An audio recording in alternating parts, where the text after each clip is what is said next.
Welcome back to Joe Stunner Boxing. The middleweight division, it's one of the original 8 divisions, and it's having a bit of a lull, shall we say. One of the glamour divisions, but not exactly setting the world alight at the moment. Now, that's not to say there aren't good fighters in that division.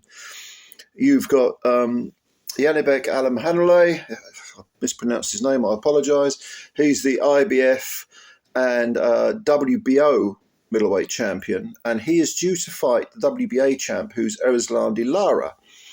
They're going to have a little unification, and then you've got the WBC belt, which is still owned by Carlos Adames. And there are some talented fighters. There's, Erislandy Lara seems to have been around for like 20 years, but he doesn't show any signs of decline. Alimhanulay, Yanibek, whatever you want to call him, he's good. I think he's probably a B-plus fighter. And Adames is a young gun, and he's coming up, and I think he'll get better. But he's got a belt, so he's got to, do his thing with that belt. Once you get that belt, you've got to, you've really got to do your mandatories and prove, okay, you've got the belt. Are you worthy of it? Because let's be honest, the fighters are often usually the ones that make the belts rather than the other way around. But one fighter in the middleweight division who might be the last man standing is 23-year-old Amari Jones. He's from Oakland, California. I think he's based in Vegas now. 15 wins, 13 KOs, no draws, no defeats. He defeated Shady Gamhour, a 35-year-old, originally from Sweden, based in Pensacola, Florida, and trained by none other than Roy Jones.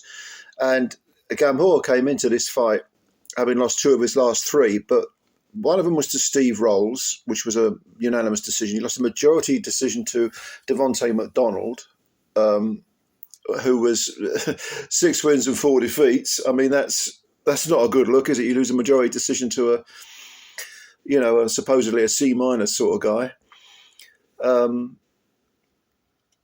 But then he actually avenged that bad defeat by outpointing McDonald over 8. Still not a good look. You lost to the guy, and then he took you the distance in the second fight. That's all a bit... But he's never been stopped before.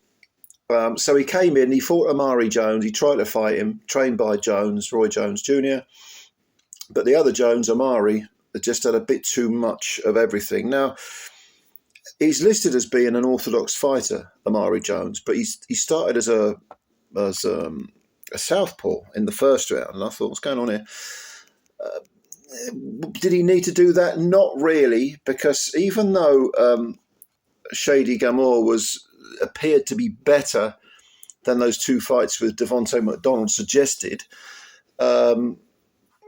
he seemed to know his way around a ring. He seemed to have enough sort of nous and ring IQ to sort of land a few punches on Jones. But Jones was the sharper. Jones clearly the more talented.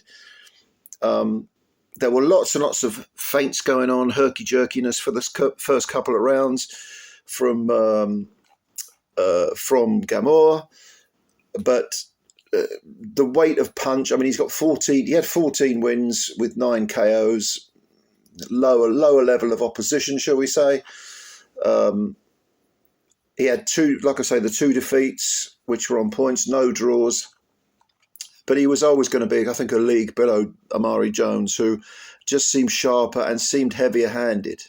There's a reason why he's got so many KOs on his ledger, even though, again, the quality of the opposition hasn't been great. So this was his big step up, really, if you like, at least in terms of statistics.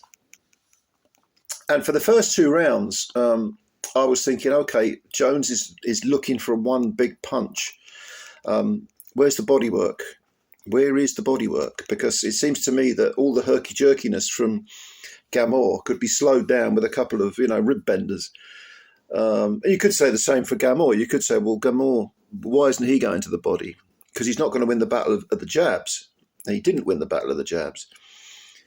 But Jones, finally in the 3rd round, right towards the end of the round, again, headhunting, looking for...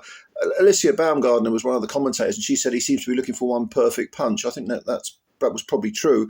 But then what did he do? He banged to the body, left hook to the body, brought the right hand over, and suddenly, towards the end of the round, Gamhour is on the floor. Gamhour was on the floor. He was a poet and didn't know it. And he gets up, and he doesn't look badly shaken. His eyes are clear, no problem, Gamhour did have, throughout the fight, this habit, and he was warned by the referee, of swinging very, very low, almost, waist level, and moving around and almost trying to crawl under anything that was coming at him, presumably to sort of spring up and try and land something on Jones. It wasn't working. And then after the knockdown, he tried the same thing. He was twisting and turning and bending low. But again, Jones whacked to the body and then put a huge, was it a left hook or right? I can't remember, but I think it was a right-hander.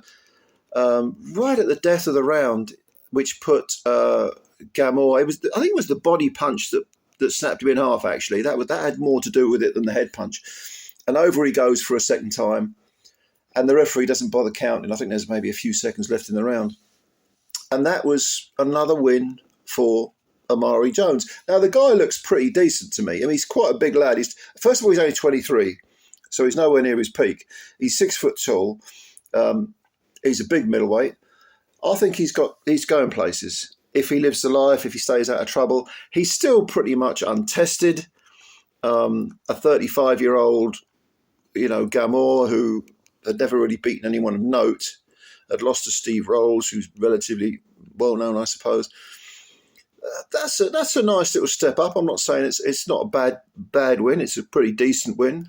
He signed this deal with Golden Boy.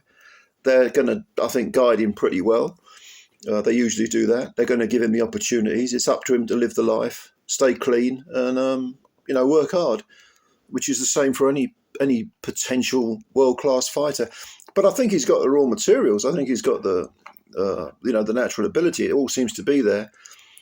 23 years old, bring him along slow. Bring him along, maybe not too slow, not to the point where he goes stale, but bring him along. Let him, keep going up those rings one at a time, up the ladder. And there's no hurry. That's the luxury of being young. If you've got time on your hands, why not use it? But he may decide, well, no, actually, I'll go for a world title now. Carlos Adames is a young man, and he's got the belt, the WBC belt. That'll be a good matchup with Jones. But we'll see. We'll see what happens. Like I say, there's a unification going on between Lara and Alim Hanalei. That's coming up soon, so maybe he'll try and Q jump and go for them. I don't know. But what do you think of Amari Jones? You may have seen more of him than I have. Leave your comments below. I'm quite impressed with him. I think his potential is definitely there. Let me know what you think. If you watched this video and enjoyed it, please hit that little clicky like button thing. Takes a second, costs you nothing, as does subscribing. So join us, subscribe to the channel as well. Ladies and gentlemen, looking forward to reading your comments. Thanks very much, and bye for now.